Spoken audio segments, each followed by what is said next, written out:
Dear student, today our topic is ionic radii and its determination. तो आयनिक radio क्या है? आयनिक radii क्या है? What is ionic radii? आयनिक त्रिज्या जब किसी आयन के नाभिक से वायतम कोश तक की दूरी को हम कहते हैं आयनिक त्रिज्या कहते हैं। किसी भी आयन के नाभिक से वायतम कोश तक की दूरी को आयनिक त्रिज्या कहते हैं।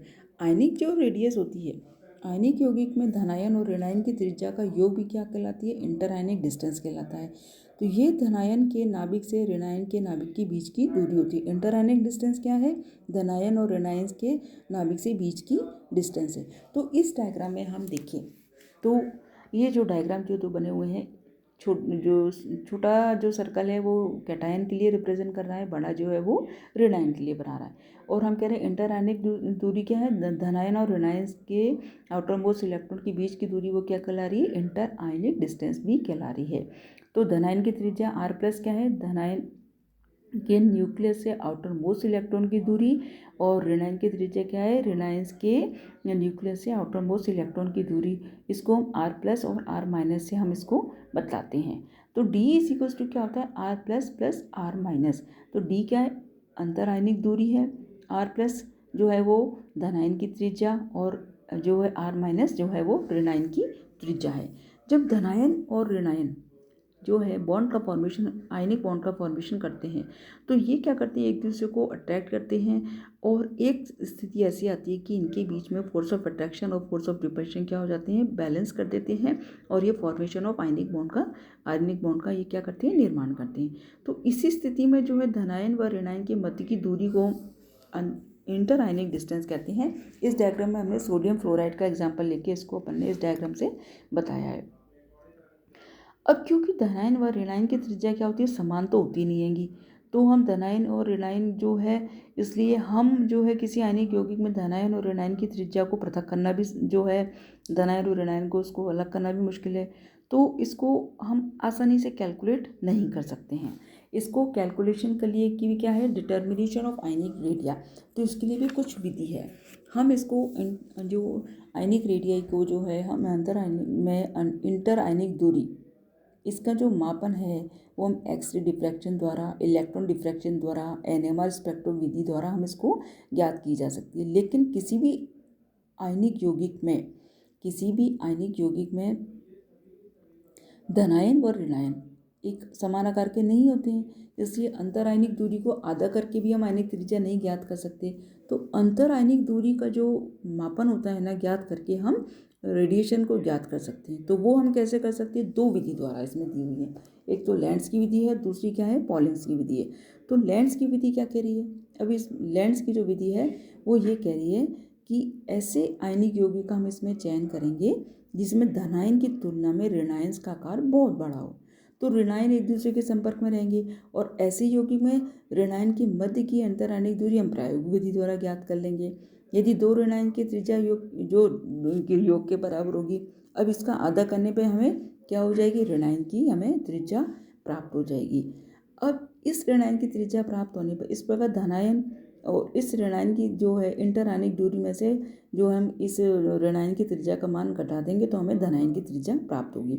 तो इस प्रकार से हम लेंट्ज की विधि द्वारा हम जो है आयनिक रेडिया को हम डिटरमाइन कर सकते हैं। इसमें इसकी क्या कंडीशन है?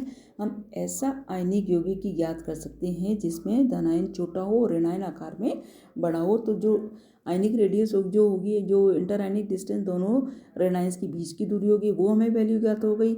उनकी डी की वैल्यू हमें ज्ञात है तो हम आर प्लस की वैल्यू ज्ञात कर सकते हैं।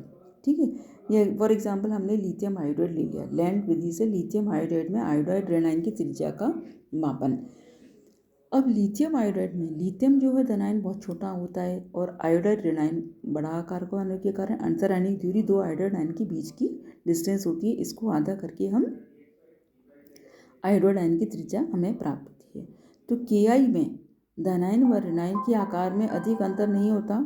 इसमें धनायन व ऋणायन एक दूसरे के जब संपर्क में आते हैं, धनायन और ऋणायन एक दूसरे, तो लेकिन क्या होता है कि दो धनायन और ऋणायन एक दूसरे के संपर्क में नहीं रह पाते, तो इसमें अंतर आयनिक दूरी धनायन व ऋणायन की त्रिज्या का योग होती है। इस प्रकार से हम अप्रत्यक्ष विधि द्वारा अन्य आयनिक यौगिक की त्रिज्या भी इस विधि द्वारा ज्ञात कर सकते हैं। दूसरी विधि है पॉलिंग्स विधि।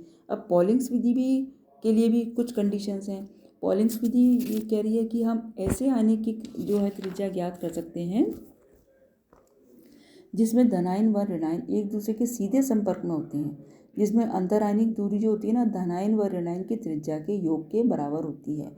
D = R plus R minus, D = R plus R minus, D is अंतरायनिक दूरी, R प्लस धनायन की त्रिज्या, R माइनस ऋणायन की त्रिज्या। अब निष्क्रिय गैस विन्यास वालों की आयनिक त्रिज्या उनके इफेक्टिव न्यूक्लियर चार्ज के जो है रेसिप्रोकल होती हैं। ठीक है, ये पॉलिंग्स की द्वारा हम आयनिक रेडियस का निर्माण कर रहे हैं। तो R प्लस और R minus is indirectly proportional to 1/Z effective. यहाँ Z इफेक्टिव क्या है? प्रभावी न्यूक्लियर आवेश है। तो R plus is indirectly proportional to 1/Z effective धनायन और 1/Z इफेक्टिव ऋणायन। अब इन दोनों को इक्वेशन का जब हम भाग देंगे तो R plus R minus Z minus minus Z और Z प्लस माइनस जो है वो S है, जहाँ Z प्लस और Z माइनस ऋणायन व धनायन के क्या है एटॉमिक नंबर है और S क्या एक स्क्रीनिंग कांस्टेंट है जिसका कि मान इलेक्ट्रॉनिक विन्यास पर निर्भर करता है। और नियॉन और ऑर्गन विन्यास वालों के लिए इसकी वैल्यू है 0.5 और 11.6 होती है। तो हम इस विधि से इन इक्वेशन 1 से लेके 5 तक की सहायता से धनायन और ऋणायन की त्रिज्या के मान हम आसानी से ज्ञात कर सकते हैं। अब ये कुछ एग्जाम्पल दिए हैं पॉलिंग्स विधि द्वारा सोडियम फ्लोराइड की त्रिज्या ज्ञात कीजिए। तो इसमें जो है सोडियम फ्लोराइड अंतरायनिक दूरी दे रखी हैगी और ऑर्गन विन्यास के लिए स्क्रीनिंग कांस्टेंट का मान भी दे रखा है। तो हम क्या ज्ञात कर सकते हैं इसकी जो ये सोडियम फ्लोराइड की जो आयनिक रेडियस की वैल्यू जो अपन निकाल सकते हैं। इस प्रकार हम इसमें कुछ न्यूमेरिकल्स भी हैं। तो ये जो है इस प्रकार से दूसरा न्यूमेरिकल ये है पॉलिंग विधि द्वारा KCl की। तो किसी भी जो है पॉलिंग्स विधि द्वारा हम किसी भी जो आयन की हम जो है वो आयनिक रेडियस इसके द्वारा इस प्रकार से निकाल सकते हैं।